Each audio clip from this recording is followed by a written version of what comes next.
मैं question number 5 पे आता हूँ, बदर वाले के ऊपर। इसको हम देखते हैं, इसकी रिक्वायरमेंट पढ़ते हैं। रिक्वायरमेंट है जी, under the provision of income tax ordinance compute taxable income and tax thereon for tax year 2016। हमने 2016 के लिए क्या करना है, उसके टैक्सेबल इनकम और उसका टैक्स वगैरह जो है वो हमने कैलकुलेट करना है। कहता जी, brother is working as a general manager finance with Hi Fi limited for the past 2 years. पिछले 2 साल से उनका मैनेजर फाइनेंस के तौर पे ऊपर वो काम कर रहा है। The details of his monthly involvement during the year ending 30 June are as under. Basic salary है कि पर मंथ है। मेडिकल अलाउंस लफज पढ़ते साथ ही हाईलाइट कर, लफज पढ़ा है, वर्ड पढ़ा है, उसी वक्त ही मेडिकल अलाउंस को क्या कर लो, आप हाईलाइट कर लो। उसके बाद हाउस रेंट अलाउंस है। In addition to above, Badr was also provided the following. इसके अलावा भी बदर को कुछ प्रोवाइड किया गया है। क्या? ₹900,000 for signing a bond with HFL. According to the bond, which Badr would not resign from employment before the expiry of ₹30 June 2019। HFL के साथ एग्रीमेंट हुआ, उन्होंने बॉन्ड साइन किया 9 लाख रुपए का, और उसके मुताबिक क्या है, उसके मुताबिक ये बंदा हमें छोड़ के नहीं जाएगा। तो ये तो अमाउंट है। और याद है, एम्प्लॉय को एग्रीमेंट में लाने के लिए या उसको कोई काम से रोकने के लिए जो हम अमाउंट वगैरह पे कर रहे होते हैं, वो हमारी इनकम का पार्ट बनती है। तो ये 9 लाख रुपया क्या किया जाएगा, इसकी सैलरी में ऐड कर दिया जाएगा, इसकी इनकम का पार्ट ये बन जाएगा। तो जिसको हमने यहाँ बनाने में ट्रीट किए। उसके बाद company maintained car for both official and private purpose. The car was purchased on 1 August 2015 at a fair market value of ₹15 lakh. अब देखो, 15 लाख की हमने गाड़ी ली थी और उसको दिया बोथ पर्पस के लिए, हम ले लेंगे 5%। और ये दी गई है 1 अगस्त को, तो हम इसका 11/12 कर लेंगे, तो हमें इसका आंसर मिल जाएगा। मंथली बेसिस पे करना है आपने, डेली बेसिस पे नहीं करना। उसके बाद है on 1 January HFL sold an inventory item to budget for ₹12,000 की हमने उस पर आइटम बेच दी। जो NRV थी उस आइटम की वो थी 22,000 और 30 जून को 24,000 रुपए की थी। लेकिन जो कॉस्ट थी उसकी वो थी 35,000। मतलब एक 35,000 वाली चीज थी जिसकी NRV 22,000 हो गई थी और हमने उसको 12,000 रुपए का बेच दिया।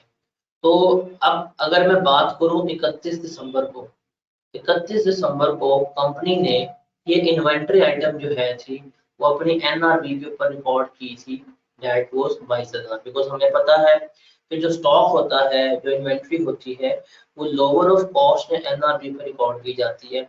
तो कंपनी ने NRV के ऊपर उस डेट के ऊपर 22,000 रुपए की इन्वेंट्री लिख दी। अगले दिन उन्होंने ये इन्वेंट्री, ये आइटम जो है थी 12,000 रुपए की बदर को दे दी। तो कितना बेनिफिट हुआ बदर को? 10,000 का बेनिफिट हुआ।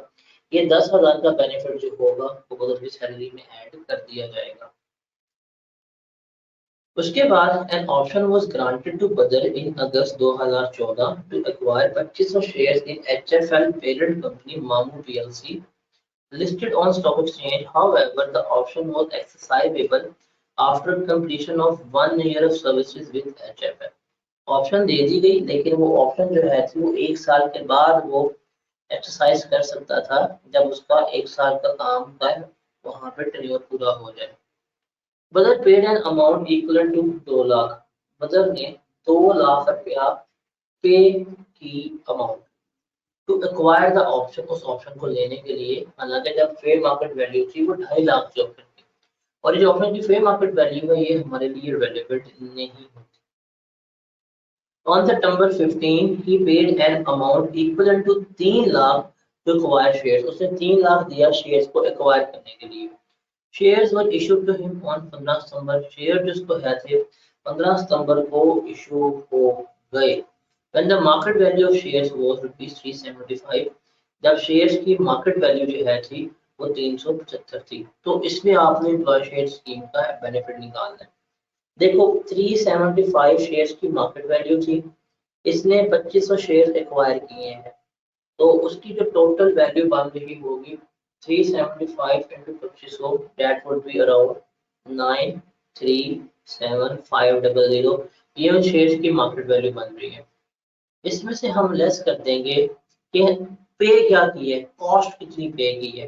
तो देखो इसने 2 लाख रुपया पे किया था ऑप्शन एक्वायर करने का, और इसने 3 लाख रुपया पे किया था किस चीज का, वो शेयर से एक्वायर करने का। तो 5 लाख की इसने पेमेंट की थी, तो 5 लाख दे के इसने 9,37,500 के शेयर ले लिए।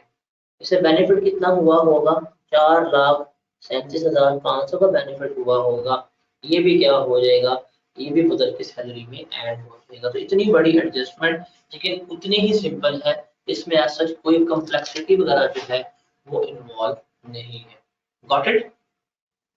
उसके बाद अदर इंफॉर्मेशन जो इसने हमें बताई है, दैट वाज जो 2016 से रेलेवेंट थी। ऑन 1 जुलाई 2015 बदर receive following payments for from his previous employer Sultan hospital limited. उसका जो प्रीवियस एम्प्लॉयर था उससे उसको ये कुछ बेनिफिट्स वगैरह जो हैं वो ट्रांसफर आउट किए गए हैं। 6 लाख दिया गया था उसको in respect of termination benefits under an agreement, के वो छोड़ के गया था, उसकी वजह से क्या दिया गया था, 6 लाख रुपया दिया गया था। मतलब ये वॉलंटरी रिटायरमेंट वाला सीन है। और 4,85,000 पे किए गए थे उसको अप्रूव अनअप्रूव ग्रेचुटी के। अब इसका तो हमें रूल याद है ना, कि जो हमें अनअप्रूव ग्रेचुटी की अमाउंट मिलेगी हम वो ले लेंगे 4,85,000, उसमें से लेस करेंगे। रूल क्या था, 75,000 और 50% ऑफ द अमाउंट रिसीव। जो इसमें से लोअर होगी वो हम लेस करेंगे ना। तो अब इसमें से लोअर तो है वो 75,000 ही है, तो हम 75,000 लेस करवा देंगे, और रिमेनिंग जो होगा 4,15,000 वो इस मदर की इनकम में ऐड हो जाएगा। ये बेनिफिट्स फ्रॉम प्रीवियस एम्प्लॉयर उसके हेड में हम ऐड कर देंगे। अब ये हमें मिला है गोल्डन हैंडशेक। अब इसको एनटीआर में लेके जाना है या इसको हमें सेपरेट ब्लॉक ऑफ इनकम का पार्ट बनाना है, उसका फैसला कैसे होगा अगर हमें एवरेज रेट गिवन। अगर आप यहाँ पे पॉइंट नंबर 3 पढ़े, तो उसने हमें पिछले 3 सालों के टैक्सेबल इनकम और पिछले 3 सालों का टैक्स दिया होगा। मतलब उसने हमें बता दिया है कि इसके पिछले 3 सालों का टैक्स बनता है ये, इसकी टैक्सेबल इनकम बनती है ये।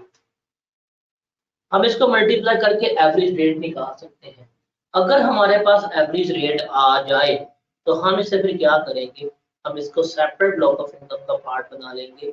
हम इसको इंटीग्रेट नहीं करेंगे, तो ये इनकम ऐड कर लेंगे, बट हम इसको सेपरेट ब्लॉक का पार्ट बनाएंगे। उसके बाद है ऑन यकम नवंबर 2015 बदर फेल इल, वो बीमार पड़ गया और वो सुल्तान हॉस्पिटल में एडमिट हो गया। हॉस्पिटल ने 65,000 रुपया उसके ऊपर खर्चा किया और उससे कोई रकम भी चार्ज वगैरह नहीं की। तो ये एम्प्लॉयर भी हॉस्पिटल है, उसने फ्री में इलाज भी कर दिया है, इसका भी कोई बेनिफिट वगैरह कंसीडर पे नहीं होगा, इसका ट्रीटमेंट नहीं होगा। तो ये अच्छा सवाल था, इस तरह का सवाल आपको एक्सपेक्टेड हो सकता है।